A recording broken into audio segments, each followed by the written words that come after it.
one of my more recent videos on the coronation, someone asked me to explain what all the gold plates at coronations are for.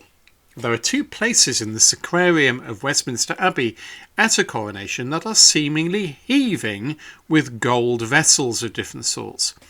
One of these is the high altar, the main altar of the Abbey, which, as well as supporting the splendour of all the coronation regalia, is usually loaded up with splendid plate. You can see it in this photo from the coronation of George VI in 1937. There are a large pair of candlesticks and there is a row of large plates at the back with smaller vessels set in front before them. Then, just behind the chairs of estate, where the sovereign sits for the beginning of the coronation service, and just below the royal box where the royal family are seated, as you can see in this photo from 1953, there are acres and acres of polished gold on what appears to be a sideboard. Again, there are large plates, there are candlesticks, and there are smaller vessels. In this video, I'll explain what all this glitz is about. I've decided to publish a special coronation issue of the Antiquary magazine. This is an addition to the general monthly issue. I have a large collection of really interesting old photographs that I've been collecting over the years of the coronations of George V, George VI and Elizabeth II, and to celebrate the King's coronation in May, this issue will be a special album looking back at the coronations of the 20th century. There is a link in the description and above to the website where you can pre-order a copy before the publishing date in early May. Now, this photo shows the chairs of estate at the coronation in 1937 before all the gold has been laid out behind them. And you can see the structure of the sideboard they're placed on.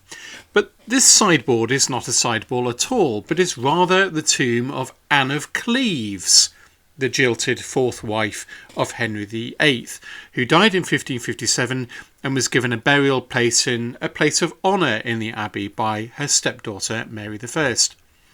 The monument was probably never finished and was originally intended to be taller, but in its unfinished state it makes the perfect place to display such splendid vessels at the coronation. Firstly, I must say that all these vessels are made of plate. None of this glorious stuff is solid gold. It's all silver gilt.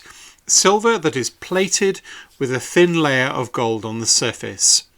When it was all made in the Restoration period to replace hundreds of years of acquisitions destroyed by Parliament in the Commonwealth, Charles II and his successors did not have the financial wherewithal to procure new solid gold plate. So in all cases, silver gilt plate was produced. So where does all this plate come from? Well, two sources. That placed on the high altar is from the collection of Westminster Abbey itself. Now, none of the plate from the Abbey remained from before the Commonwealth. It was all destroyed by the Puritans. When the Dean and Chapter were reformed in 1660, they started replacing their plate over the course of the next 30 years or so. Now, all of the plate that we see on the high altar at the coronation is designed for use during divine worship, particularly during the celebration of the Holy Communion. And 6 different types of items were procured by the Dean and Chapter. Those large plates are basins for collecting alms. They're alms dishes. The alms are the money offerings of the faithful offered at the altar during communion. There are flagons to contain the communion wine before it's consecrated.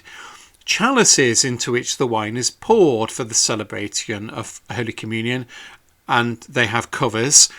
There are patterns for the communion bread used, and also candlesticks. Most of the plate on display at the coronation was purchased in either 1661 or 1685. In the photo from the 1937 coronation showing the altar, you can see that there are 7 alms dishes. The large central one and the 2 flanking ones were purchased in 1685. along with the two enormous flagons that stand in front of them, which are each 13 inches tall and can take a large quantity of wine. The flagons are decorated with Baroque-style repoussé work, high-relief decoration of cherubs amid acanthus leaves and floral sprays. The two large silver gilt candlesticks on the high altar were purchased in 1690 from a bequest given to the abbey by Sarah Hughes, who was a housekeeper to the undermaster of Westminster School. They cost the grand sum of £103. They're both 32 inches tall, and they're decorated like the flagons with cherubs and festoons of flowers. For many centuries, they only saw the light of day on major festivals and important events such as coronations.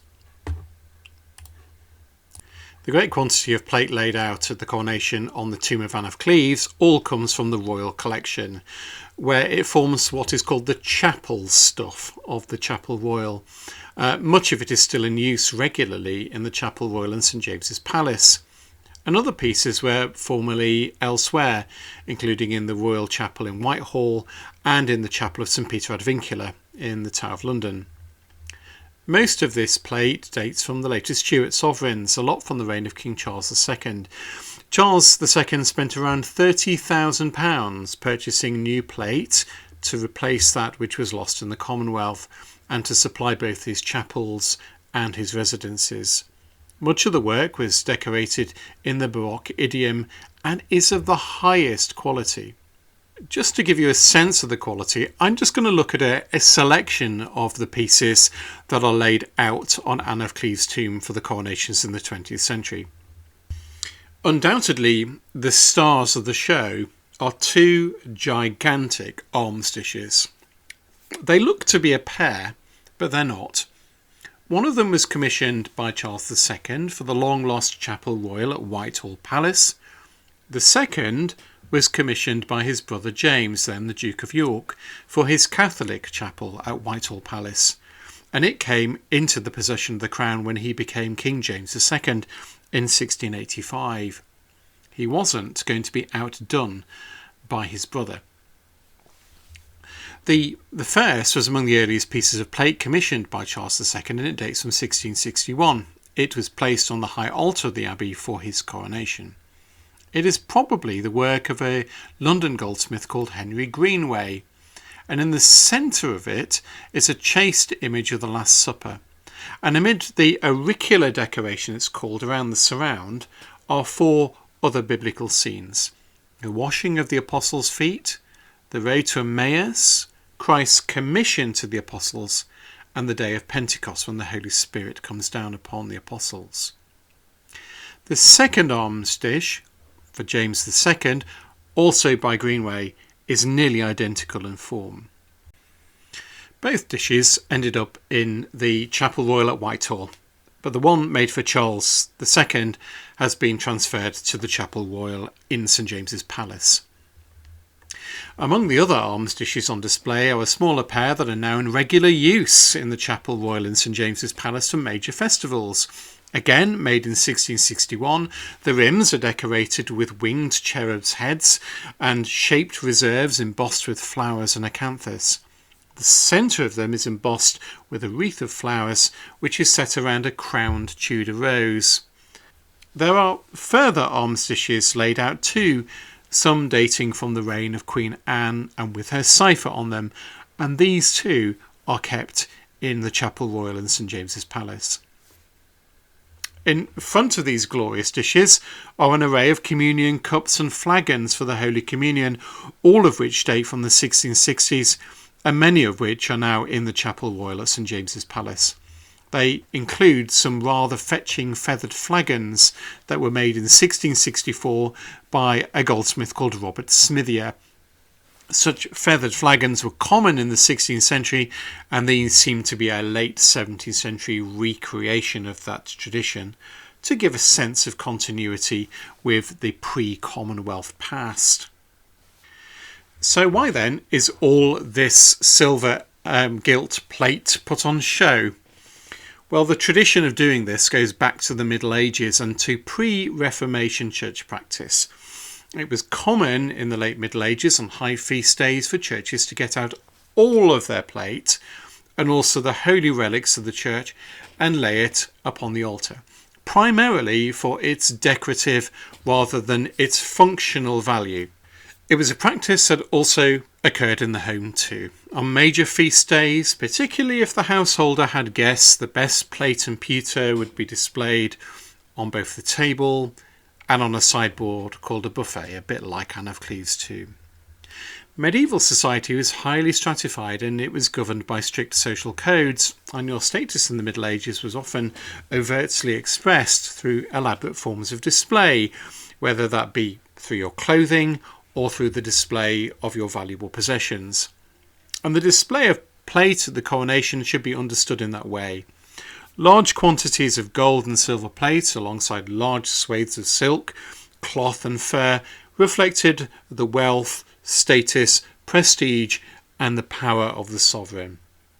The purpose of this display at the coronation is to add colour and glory to the event, but is primarily to express the great wealth, the prestige and the status of the king. For who but a great king could afford to display such quantities of silver and gold with ease, just for their own sake? Thanks very much for watching.